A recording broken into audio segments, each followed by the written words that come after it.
Une semaine après le terrible incendie qui a ravagé les 1300 mètres carrés de locaux de l'entreprise LVO à Saint-Denis-la-Chevasse, le gérant Rémi Albert ne peut que constater l'ampleur des dégâts. Le feu provoqué par un court-circuit n'a rien épargné. Le plus important aujourd'hui, c'est de mettre en sécurité le matériel situé à l'extérieur. Dès qu'une friche, on pourrait appeler ça une friche industrielle, est livrée aux mains de tout le monde, donc tout ce qui peut attirer, il faut le retirer bien évidemment. C'est une évidence parce que d'abord c'est pas la peine d'en rajouter, il y a assez de préjudice comme ça, donc non, et on va tout retirer demain, demain peut-être pas demain soir, mais vendredi il n'y aura plus rien. En attendant d'intégrer un nouveau local, les salariés d'LVO travaillent temporairement à la mairie, dans la salle du conseil municipal.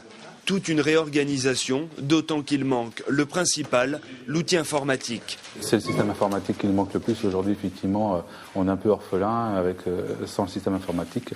Donc, ne serait-ce que pour la réalisation des devis, pour les commandes de matériel. Donc, on reprend un peu le crayon, les papiers, et puis voilà. Donc, mais c'est compliqué, et on attend avec impatience que le système informatique revienne. C'est compliqué parce qu'on est devenu très très dépendant de l'informatique et toutes nos données sont sur l'informatique. En plus, au niveau des bureaux, on n'a plus nos documents. Donc il n'y a même pas moyen de les consulter. Donc on essaie de faire avec Internet et puis on se fait aiguiller après dans les entreprises ou l'administration dans lesquelles on appelle pour avoir les bons numéros, quoi. Il est donc important aujourd'hui pour LVO de reconstituer au plus vite ses fichiers clients et fournisseurs. L'autre difficulté, c'est les pièces détachées qui vont rapidement faire défaut au personnel des services après-vente, d'où l'importance de trouver un stock de pièces tampons.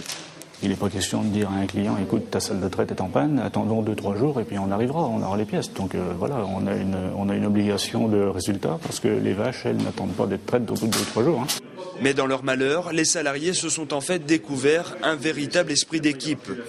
Il y a quelque chose de très positif dans ce qui nous arrive, c'est que ça soude l'équipe et que je peux vous garantir que tout le monde s'est retroussé les manches et c'est pas de ne pas poser la question de savoir si il fallait travailler plus et puis personne ronchonne et ça fonce, quoi. Donc j'ai pour ça avec moi une très bonne équipe, très très bonne équipe.